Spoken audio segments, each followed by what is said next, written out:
কাঠফাটা রোদে অতিষ্ঠ নগরী ঢাকা এখন শীতল বৈশাখের বৃষ্টিতে। নীল আকাশের ক্যানভাসে হরহামেশাই দেখা মিলছে কালো মেঘের। গাছের ঝরাপাতার শূন্যতা ঘুচিয়ে মাথা উঁচিয়ে জেগে উঠেছে নতুন পাতার দল। সবুজ পাতার ফাঁকে উকি দিচ্ছে কৃষ্ণচূড়া। সব মিলিয়ে ইট পাথরে ঘেরা রাজধানী সেজেছে নতুন রূপে, যা নগরবাসীর মনে এনে দিয়েছে স্বস্তির বার্তা। আমি যখনই অফিসে যাই তখন আমি মোহাম্মদপুর থেকে এই সংসদ ভবন এইটুকু আমি হেঁটে যাই। তো এখানে আসলে পরে মনে হয় যে সারা বাংলাদেশের ঢাকা শহরে বাইরে আপনি যতই টেম্পারেচার থাকুক, এখানে একটু টেম্পারেচার কুল হয়, ঠান্ডা থাকে। চারিদিক গাছ, চারিদিক ফুল, যেমন সুন্দর। এখানে আসলে মনে করেন সকালে যখন আমি হাঁটি তখন ওই মনটা একটু ভরে যায়। ফুলগুলো দেখতে খুব আনন্দ পাইছি, দেখার মতো একটু সুন্দর সৌন্দর্য করছে, দেখতে মজা লাগতেছে, খুব সুন্দর মনের পরিবেশ। এই পরিবেশে আমাদের দেখে খুব আনন্দ পাইছি।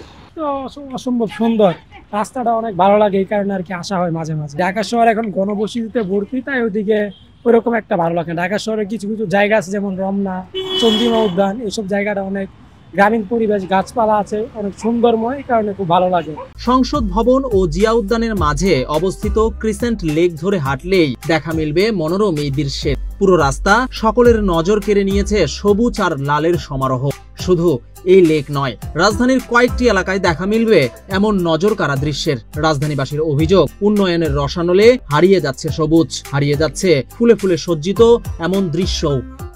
এই জায়গাটা চারিদিকে গাছপালা এবং ফুলে ফুলে সাজানো রয়েছে, এবং যদি এরকম ভাবেই সারা ঢাকা শহর যদি এই ফুলে ফুলে সাজানো হয়, এবং সকলেই এইটাই আশা যে পুরো ঢাকা শহরকে ফুলে ফুলে সাজানো উচিত, তা না হলে সকলের নিঃশ্বাস নিতে কষ্ট হবে। এখন ঢাকা শহরে যেভাবে তাপমাত্রা বাড়ছে এবং জলবায়ুর পরিবর্তনের কারণে আমাদের তাপমাত্রা এবং আবহাওয়ার অনেক পরিবর্তন এসছে। এখন আমাদের সবার উচিত যে কিছু বৃক্ষরোপণ কর্মসূচি করা, যে কোনো ধরনের ফুলের গাছ, কাঠের গাছ, যে কোনো ঔষধি গাছ, এগুলো করলে আমাদের জন্য, সবার জন্য, দেশের জন্য ভালো হয়। গবেষকদের মতে 1995 সালের ঢাকার মোট আয়তনের বিপরীতে সবুজায়ন ছিল মাত্র 13%, অথচ ওই সময় প্রয়োজন ছিল 20% সবুজায়নের। আর 2023 সালে সেই সবুজ কমে দাঁড়িয়েছে মাত্র 7%। 150 স্কয়ার কিলোমিটার ঢাকা শহরে এখন 10 স্কয়ার কিলোমিটার মাত্র সবুজ আছে।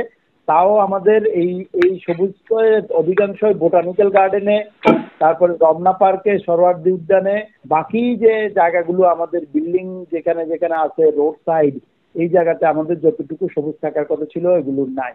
এর ফলে যেটা হচ্ছে যে আমাদের তাপমাত্রা বৃদ্ধি পাচ্ছে, হিট আইল্যান্ড বৃদ্ধি পাচ্ছে, শহরের মানুষের যে স্বস্তির কমফোর্টেবিলিটি যেটা, সেটা নষ্ট হচ্ছে। ঘরের বাইরে থাকাটা মানুষের পক্ষে কঠিন হয়ে যাচ্ছে, বিশেষ করে যারা পেশার কারণে ঘরের বাইরে থাকতে হয়, ট্রাফিক পুলিশ, তারপরে দোকানদাররা, ড্রাইভাররা, এদের সমাজের এই স্তরের মানুষের জীবন ধারণ কষ্টকর হয়ে গেছে।